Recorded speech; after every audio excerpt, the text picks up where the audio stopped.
Cada noticia es un motivo para seguir luchando. Colombia Informa, Agencia de Comunicación de los Pueblos. Primero, quiero que me cuentes un poco cómo fue ese día.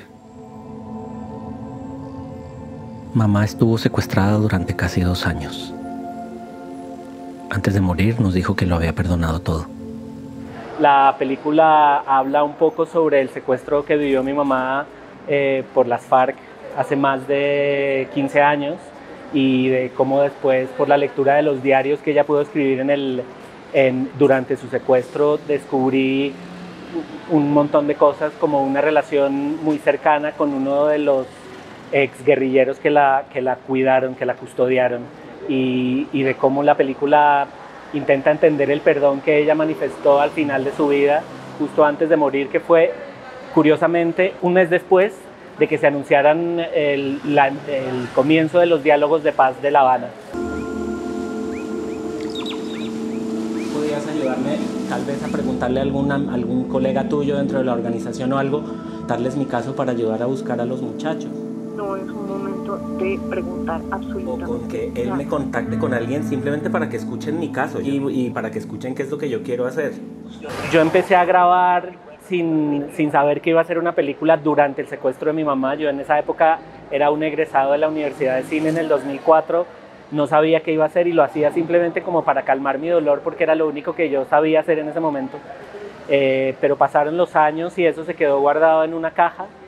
Después mi mamá murió y lo último que ella me dijo es que ella había perdonado y eso se quedó como en una especie de rama en el fondo del cajón, pero sin ganas de hacer una película.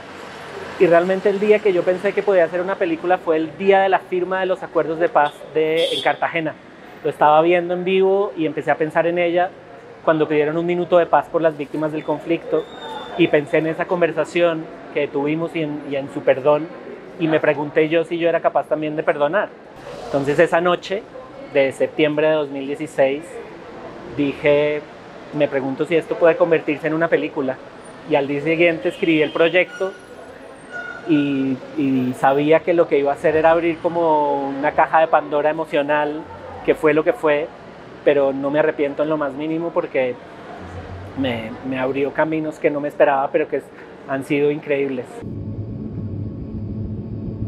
Cerca de este río, pero que un rescate era imposible porque cualquier base militar quedaba muy lejos.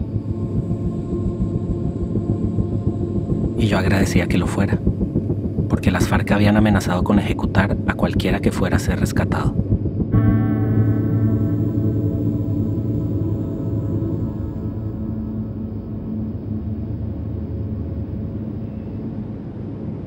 Ese miedo lo tuve. Y entonces hay muchas cosas que son importantes para mí como persona y equilibrarlo con qué es importante para la película.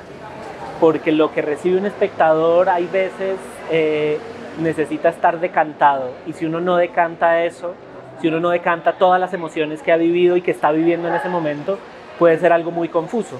Entonces digamos que el mayor reto cinematográfico estuvo, creo yo, a la hora del montaje de la película. Encontrar el equilibrio entre qué era importante para mí como persona, como hijo, como víctima del conflicto, y qué era importante para mí como director.